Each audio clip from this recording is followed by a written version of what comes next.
da palavra de nosso Pai Celestial, que tem como base exatamente Provérbios capítulo 4, versículo 11, muitos outros trechos da palavra de Deus. No caminho da sabedoria te ensinei e pelas carreiras direitas te fiz andar. Aqui está Provérbios 4 e 11. O Senhor diz que te ensina a andar no caminho. Em Marcos, no capítulo 6, versículo 49 ao 50, o Senhor Jesus mostra aqui dizendo: mas quando eles o viram andar sobre o mar, pensaram que era um fantasma e deram grandes gritos, porque todos os que viram perturbaram-se. Mas logo falou com eles e disse-lhes: tende bom ânimo, sou eu, não temais. Então os discípulos viram Jesus andar e todos ficaram com medo, pensando que era um fantasma, uma coisa assim. Pedro disse: se és tu, manda que eu vá ao teu encontro, Senhor. Ele disse: vem. E logo Pedro começou a andar por cima das águas. Irmãos e amigos, na expressão do apóstolo João, irmão de Jesus, primeira carta, ele diz no versículo 1, versículo 7: mas se andarmos na luz como ele na luz está, temos comunhão uns com os outros, e o sangue de Jesus Cristo, seu Filho, nos purifica de todo o pecado. Então aqui está esses trechos, meus irmãos, que nós temos como base para ter esse assunto conosco, a nossa meditação: como fazer a vontade de Cristo, como viver para louvar o Senhor. Irmãos, às vezes nós encontramos pessoas que dizem: eu sou evangélica, eu aceitei a Cristo, eu tenho tantos anos que estou servindo a Cristo naquela congregação. Aí para meditar e fica olhando para trás um pouquinho, vendo o que tem acontecido e olhando a situação dele hoje, o que será para o dia de amanhã. Às vezes já não suporta mais aquela congregação, já não suporta mais aquelas pessoas, de tanta mentira, de tanta aberração. Então, como fazer a vontade de Deus? Aí você não tem aquela força para fazer a vontade de Deus. Jesus diz: quando te persegue numa cidade, foge para outra. Ou seja, estão te perseguindo em algum lugar, vai para outro. Sábio é quem vê o mal e se desvia dele.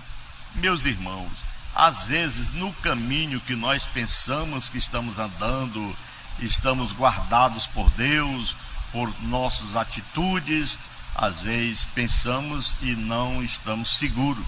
Esta é a grande realidade, apenas pensamos. Quando nós éramos católicos, nós pensávamos que ter dinheiro no banco, uma vida boa, tendo condição financeira, estar ao lado da esposa com os filhos, tendo o que comer, o que vestir, estaria muito bem. É assim que as pessoas pensam, é assim que as pessoas do mundo conhecem a vida aqui na terra, pensando que estão elas bem e abençoadas por Deus, porque na sua vida vai tudo muito bem. Será assim? Nós observamos que a palavra de Deus nos mostra como fazer a vontade de Cristo.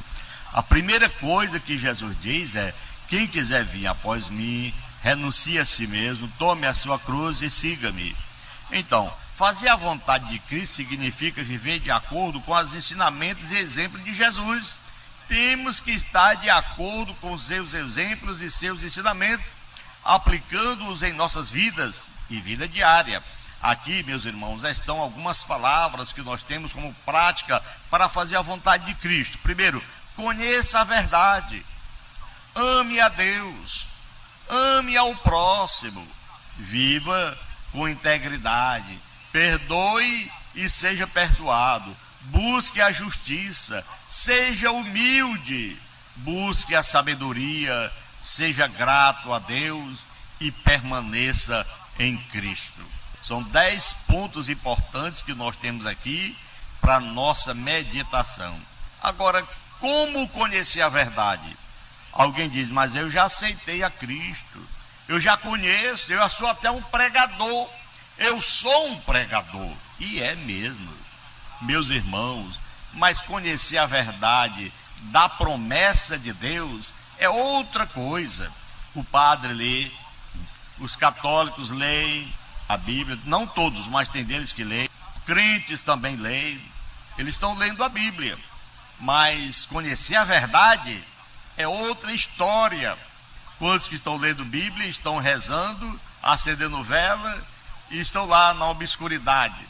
Outros também que dizem que tem a Bíblia, carregam debaixo do braço, vão para as igrejas dizendo evangélicas e estão lá no ostracismo espiritual. Estão sendo perseguidos, maltratados, xingados e tirado o seu direito de cristão, de filho de Deus, e lhe levado para uma situação filho da outra. Eu chamo a sua atenção para você ler Gálatas capítulo 4, versículo 21 ao 31. Lá está os dois filhos de Abraão, mostrando na palavra de Deus que conhecer a verdade é a coisa mais linda que pode ter para o nosso proveito espiritual. Aqueles dois homens, aquelas duas mulheres que eram mulheres de Abraão, uma chamada Agar, que era a escrava egípcia, e a outra que era Sarai, que era a esposa original. Deus havia feito uma promessa de que a sua descendência seria como as estrelas. Abraão, conta as estrelas. Abraão disse: não tem como, Senhor. Então assim será a tua descendência. Meus irmãos, amigos, você quando aceita Jesus, você se tornou um filho da promessa. Mas quando chega na congregação, com o passar dos dias, você volta agora pelo ensinamento daquele lobo que está lá na frente, e você vai voltar a se tornar um filho de Deus, não resta dúvida, mas um filho da escrava egípcia. E nós observamos que quando a pessoa paga por algum trabalho, alguma coisa, aquela pessoa é apenas um escravo. Ele não é um filho. O filho, ele trabalha gratuitamente. Já o escravo é pago, porque ele não é filho como o demais. Então, mesmo aqui com essa figura que nos mostra em Gálatas capítulo 4, versículo 21 ao 31, todos são filhos de Deus, filho da escrava, quanto ao filho da original, de Sarai. Ali estão representando, desde o versículo 27, mostrando que as duas mulheres com seus filhos representam as duas alianças. Uma aliança velha com a escrava e seu filho Ismael, e a outra representando a aliança nova, que é o Novo Testamento, com o filho da promessa e sua mãe Sarai, que era Isaque. Irmãos, todos nós que lemos a Bíblia, o Espírito Santo fala ao nosso coração. Ô meu irmão, dê lugar ao Espírito Santo falar ao seu coração. Se liberte, meu irmão, seja liberto pelo poder de Deus, seja liberto em conhecer a verdade. Leia, estude a Bíblia, especialmente os evangelhos de Mateus, Marcos, Lucas e João. Aprenda sobre a vida, ensinamentos, morte e ressurreição de Jesus. Aprenda isso, que com certeza você vai ser feliz. Agora, quantos que quando chegam na congregação, conforme Isaías 56:11, o lobo, o cão cruel, lhe manda você voltar para o Velho Testamento, especialmente Malaquias capítulo 3, versículo 8 em diante, querendo lhe condenar se você não pagar sua salvação. Meu irmão, é de graça. Jesus disse em Mateus 10:8, de graça recebeste, de graça dai. Quando você recebe Jesus, conhece a verdade, você passa a amar a Deus. Como uma pessoa que ama a Deus, a pessoa se desenvolve em um relacionamento especial e pessoal com Deus, através da oração e da meditação. Ele demonstra amor e gratidão a Deus através da sua vida e ação de graças ao Senhor. Aleluia, faça isso com seriedade, sabendo que no momento que você ama a Deus, você cumpre com a palavra de Deus, dizendo que ama o próximo também. Trate os outros com amor, respeite e tenha compaixão. Sirva aos outros, especialmente aos necessitados e aqueles que na verdade são marginalizados. Assim tem muitas pessoas precisando deste amor. Não, mas eu estou na congregação, eu estou pregando a palavra. Meu irmão, você está no ostracismo espiritual. Uma pessoa que ainda anda pagando dízimo em pleno século 21. O Espírito Santo não falou o seu coração, meu irmão. O Espírito Santo desceu no dia de Pentecoste. Ah, mas a palavra toda é de Deus. Sem dúvida alguma. Velho e Novo Testamento é de Deus. A Bíblia Sagrada é a palavra intocável, é a palavra de Deus. Mas temos que ter entendimento de que o Velho Testamento foi abrogado por Cristo, segundo os Coríntios, capítulo 3, versículo 14 ao versículo 15. E para não ficar só nesse trecho, a gente olha também lá em Hebreus capítulo 7, versículo 12, dizendo que mudando o sacerdote, muda a lei. Essa é a verdade. Mesmo no capítulo 7, ainda versículo 18, diz que o precedente mandamento foi abrogado. Por quê? Pela sua inutilidade e a sua fraqueza. Para dar lugar a um outro, que é o Novo Testamento, vindo do sangue de Jesus. Quando a gente celebra a ceia, paramos para meditar no capítulo 26, versículo 26 e 27. Quando nós falamos do sangue, este é o sangue do Novo Testamento. Não é o sangue do Velho Testamento, é do Novo Testamento que foi derramado para a remissão de pecados de muitos, não de todos. Por quê? Porque nem todos querem.